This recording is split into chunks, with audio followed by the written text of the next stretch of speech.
This evening, first, Dr. Ashni Singh presents Budget 2025. Government reaffirms focus on national development. Plus, Georgetown City Council approves retroactive salary increases for workers amid revenue struggles. Also, fatal workplace accident at John Finance Wharf. Ministry of Labor launches occupational safety and health investigation. And a businesswoman is facing charges for defrauding 95 victims of up to $1 million in a vehicle scam. Finally, wildfire destruction. Residents of Altadena suffers enormous losses. Stay tuned. These stories and more are coming up next on Headline News Update.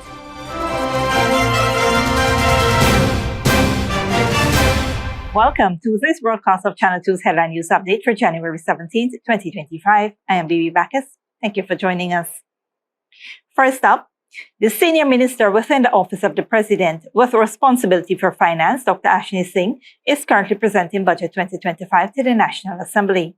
This marks the fifth budget by the People's Progressive Party civic government since taking office in 2020. The PPP General Secretary, Dr. Barjaglio, yesterday during his press conference, emphasized that the budget aligns with the government's commitment to improving citizens' lives through investments in housing, health, education, and infrastructure. Dismissing claims that the budget serves as an election year vote sweetener, Dr. Jaglio stressed its continuity in addressing national development needs. Budget 2025 follows last year's record over $1 trillion budget and has citizens questioning what is in store for them.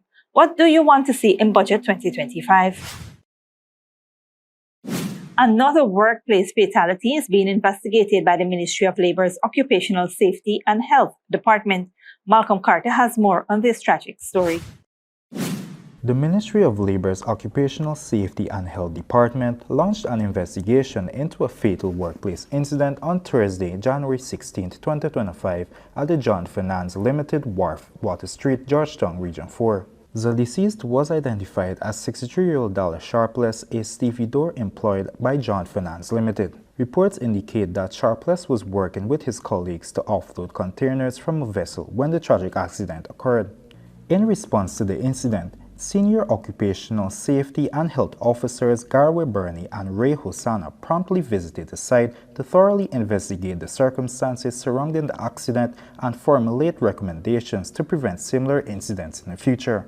Minister of Labor Joseph Hamilton has extended heartfelt sympathy to the deceased grieving relatives, co-workers, and friends. He also took the opportunity to remind employers and workers of the importance of implementing proper safety and health practices in the workplace. These practices are crucial in avoiding tragic accidents and protecting workers' lives. Investigations into the incident are still ongoing. Reporting for Headline News Update, Malcolm Carter. Thanks, Malcolm. A businesswoman is facing charges for defrauding 95 victims of up to $1 million in a vehicle scam. Malcolm Carter has been following this story and filed this report. Detectives are investigating an alleged fraudulent scheme orchestrated by limitless lenders, owned by 31-year-old businesswoman Adacia Coleman of Lot 122 Stewartsville Old Road, West Coast, Demerara. Coleman is accused of defrauding 95 victims of sums ranging from $300,000 to $1 million between January and December 2024. Reports indicate that victims made payments for vehicles, receiving receipts and a promise of delivery within 3 months. However, Coleman allegedly failed to fulfill these arrangements, citing delays due to a Caribbean storm. Frustrated victims demanded refunds, leading the businesswoman to issue post-dated Demerara Bank checks to 9 victims. When presented at the bank, these checks were reportedly dishonored without explanation. Investigators compiled 5 files regarding the checks, 2 of which prompted charges based on advice from the Director of Public Prosecutions. Further inquiries are ongoing for the remaining files and 86 cases involving undelivered vehicles. On January 7, 2025, Coleman surrendered to the Lenore police station with her lawyer. She was charged with 2 counts of obtaining money by false pretense and appeared before Magistrate A. George at Lenore Magistrates Court. Coleman pleaded not guilty and was remanded to prison until January 31, 2025, pending further proceedings. Reporting for Headline News Update, Malcolm Carter. Thanks, Malcolm. Stick around when we return. Georgetown Mayor and City Council agrees to 10% salary hike after workers sit-in. And armed robbers target businessman and his wife in daring home invasion.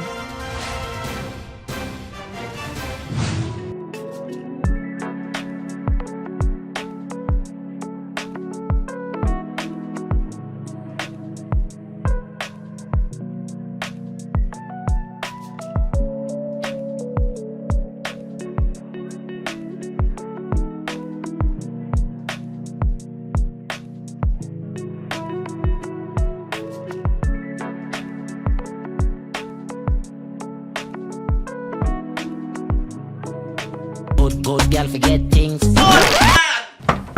What's the problem, Granny? I want money for borrow for those surgery. I was dancing and I fall and fracture my hip. If you need some quick money, you should check Lender's Jewelry and Pawn Shop. Lender's Jewelry and Pawn Shop, Lot 238 South Road, Border, Georgetown. Get jewelry made to order in just 72 hours. We also accept vehicles. Lender's, best rates, longest payback period. Boys, I get through. Plus, I could dance again. Lender's Jewelry and Pawn Shop. Furnishing your home or office has never been easier. Here at Kissoon's, our inventory of locally made and imported furniture, offered at amazing prices, will leave you wanting more. From vinyl, floor rugs and carpets, bedroom, dining and living room sets, mattresses, pillows, office desk, chairs and filing cabinets, outdoor benches and tables. We have a piece of furniture for every room imaginable in your home or office. Check out our flagship store at Industrial Site Rijnveld or one of our branches in New Amsterdam, Port Morant, Riverton and Camp Street. Kissoon's Furniture, furnishing homes for over 50 years. Sneakily with a gift of sight from Modern Optical Services. Let our professional team examine and prescribe what's best for your eyes. Our smalls make fashionable faces. See us for a full line of optical services, including brand name and prescription eyewear.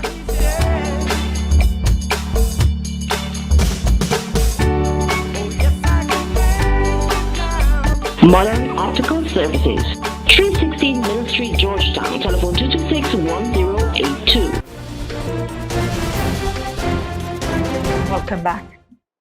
The Georgetown Mayor and City Council has committed to a 10% retroactive salary increase for 2024 and an 8% increase for 2025 following a sit-in by essential workers, including constabulary officers and garbage collectors. The agreement, brokered with the intervention of Chief Labor Officer Danish Wardinarayan, was signed between the Mayor and City Council and the Ghana Labour Union on Thursday.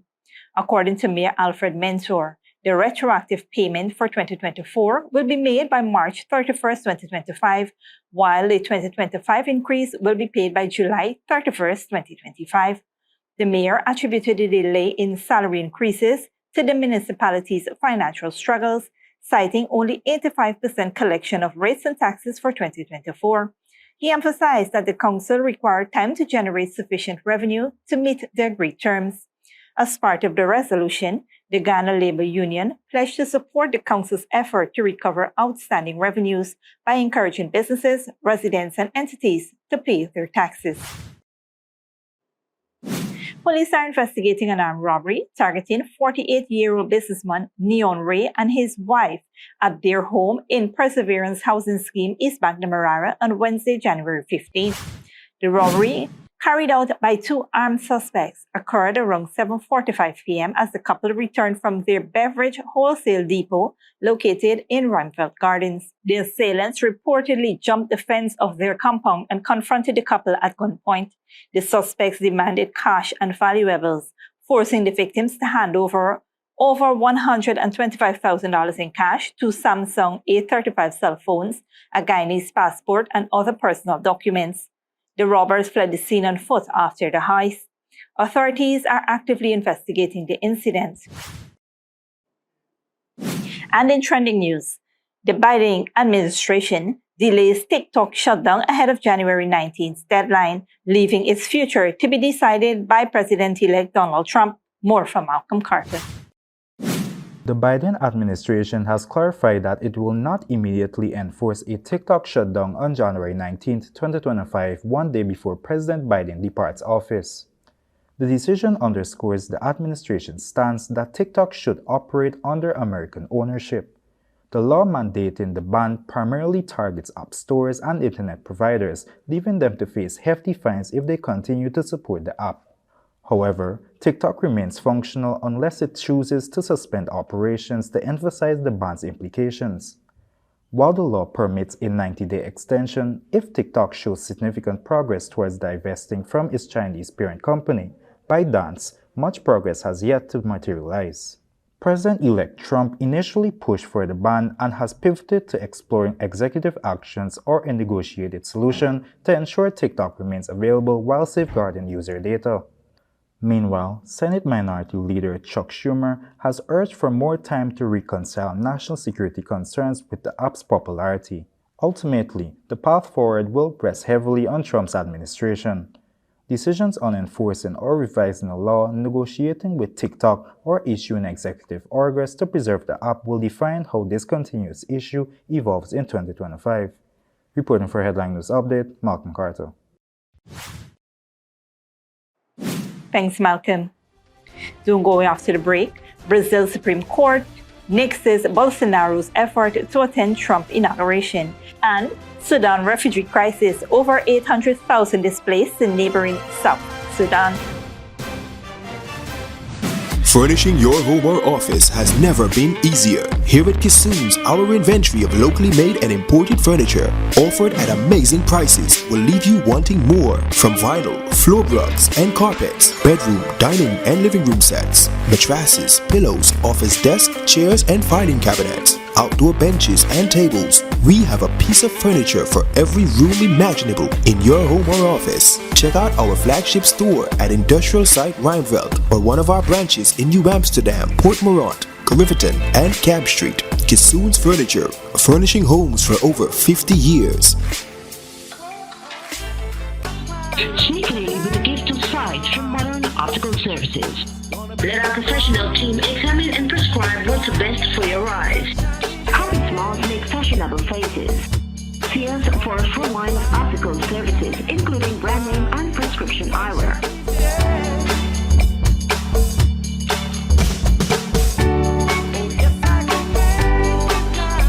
Modern Optical Services, 316 Middle Street, Georgetown. Telephone 226-1082. Good girl forget things.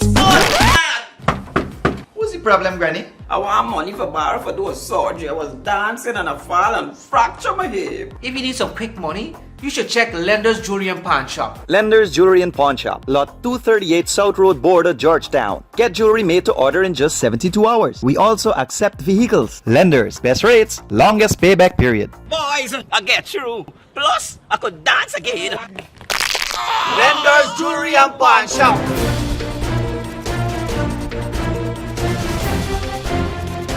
Welcome back. Now let's take a look at what's happening in the region and around the world. Good evening, I'm Malcolm Carter and welcome to our regional and international news segment, keeping you informed and up to date with the trending news stories from around the world.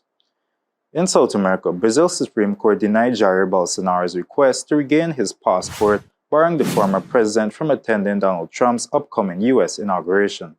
Bolsonaro, under investigation for efforts to overturn Brazil's 2022 election, faces accusations including embezzlement and undermining democracy. Police deem him a flight risk, citing prior remarks about seeking asylum. While Bolsonaro's office criticized the ruling as lawfare, Brazil will be represented at the event by its U.S. ambassador. Meanwhile, one of the areas heavily damaged by the fires is the racially diverse middle and working class neighborhood of Altadena. Al Jazeera's Rob Reynolds reports. Oh my God, you gotta keep straight. Look at it, it's out there. Driving through the neighborhood where he grew up, Kevin Walker Cooper can't believe his eyes. You look at Altadena now, after the fire, it's a war zone. You know, it's destruction. It's the first time since the fire that he's been back to the Altadena home he built 21 years ago. Amid the ashes, there's little left for him to salvage. Handlebar survived. The morning the blaze broke out, he tried in vain to save it with a garden hose. Right here. And this is what you saw that night. That's what I saw that night. Cell phone video he took then shows a hellish scene. As I was utilizing the water hose, a big poof just came, almost knocked me over, and it was just black. It was black. I couldn't see my hand in front of my face. That's when I said, I gotta go. Before the civil rights movement and the outlawing of racially discriminatory housing practices, Altadena was one of the few places in the Los Angeles area where black people could own a home. Walker Cooper remembers it as a tolerant working-class area. It was diverse. Altadena, when I say diverse, Altadena was a great place to live. Community leaders say they're worried that big developers will come in, buy up all the land in Altadena, and turn this into an enclave for the wealthy. But residents say they're determined not to let that happen. As you hear the people talk about what they want to do, the community cry is rebuild. Don't sell, rebuild. Don't sell, rebuild. Rebuild what was taken down here. Don't sell your property. Don't let developers come in and lowball you. Walker Cooper is staying put. I was praying that the fire decided it wasn't going to take our home. Those prayers weren't answered. The fire did take our home, but we survived. Survival and determination after the fire. Rob Reynolds, Al Jazeera, Altadena, California. Internationally, Indonesia cuisine is known for its spicy dishes, but a steep rise in the price of chilies is causing concern among shoppers. Al Jazeera's Jessica Washington reports. At this restaurant in Tangerang, one ingredient takes center stage, the red chili pepper. For Indonesians, if we don't eat our meal with chili, it feels like we haven't eaten at all. This restaurant uses more than 100 kilograms of chili each day. Most of it is for making sambal, a spicy condiment found across the archipelago. Staff here say they shop at the market each morning to get the freshest produce for their customers. But in recent weeks, they've been shocked by the skyrocketing price of chili. Potato, onions, or vegetables and chili. The prices have gone up. The prices of some key staples, including rice, vegetables, and eggs, have increased recently. It's the price of red chili peppers that has shoppers at this market talking. Just a few weeks ago, this 1 kilogram bag of chilies would have cost me around $3. Today, it cost $8. Indonesian cuisine varies across the many islands that make up this Southeast Asian country, but in every province, chili is an essential part of people's diets, even for breakfast. In central Java, farmers say the heavy rain and insect attacks have disrupted their harvests. Scientists say climate change is one of the factors behind an increase in pests around the world. It's complicated to maintain the plants now. If we don't spray them regularly, they will rot and die. The National Food Agency has met with chili farmers, and local authorities say they are working to assist them. We are trying to monitor and deliver training in the field to fulfill the needs of the chili farms, assisting with irrigation and handling diseases. In the meantime, food vendors like Gilang Sanggra Prasarti are coming up with strategies of their own. We really must manage our chili use because our turnover is down. We can't reduce the spiciness because customers won't come back. The most popular dish she sells is called ayam penyet. Chicken is crushed into small pieces and mixed with green chilies, and then smeared onto another piece of fried chicken. She says she's giving customers 1.5 spoons of chili paste per dish instead of 2 until chili prices in Indonesia cool down. Jessica Washington, Al Jazeera, Jakarta. Finally, the Sudan conflict, now in its second year, has forced over 840,000 refugees into South Sudan. Al Jazeera's Catherine Soy reports. The 2 transit centers in Renk have no space to accommodate more displaced people from Sudan. They were supposed to host a few thousand for a short while. Now 16,000 are camped here. New arrivals are coming to this. Amal Yusuf and her family fled from Jazeera State, where fighting has intensified. We moved a lot in Sudan. We were afraid of the bullets. We were afraid of the rapid support forces. They were killing us. Her daughter Moram was a medical student back home. She wants to complete her studies in a third country. A big problem in this place. We have nothing to eat. We have nothing to live. In this, we hate this place because of this. More than 120,000 people have crossed the border since November. Many are coming in through informal border crossings where they're living rough with very little to survive on. Some of the refugees are sleeping here because there's simply no space. Those we've spoken to say that they want to stay closer to their homes, no matter how desperate the situation is here. Hussein Gaduwel took 5 days to get here from Sennar region, all the while evading security checks manned by armed men. The plane was bombing people. The rapid support forces were killing people. We had to run. We were jumping over dead bodies as we fled. Many here are hoping that the crisis will be resolved at some point, but they also know it could be months, maybe even years, before they return to their homes. Catherine Soy, Al Jazeera, Rank, South Sudan. And that wraps up our regional and international news segment for tonight. Thank you for joining us as we bring you the latest updates from around the globe. I'm Malcolm Carter. Good night and see you next time. Back to you, baby. Thanks, Malcolm. This brings us to the end of our regional and global news coverage. Up next is the 3-day weather forecast.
And that's it, TV2 Headline News for this Friday evening. As we take our leave, we invite you to follow us on Facebook and YouTube. We will be off for the weekend, but you can tune in on Monday at 7 p.m. for more news. Until then, please take care of yourself and each other and do have a wonderful weekend.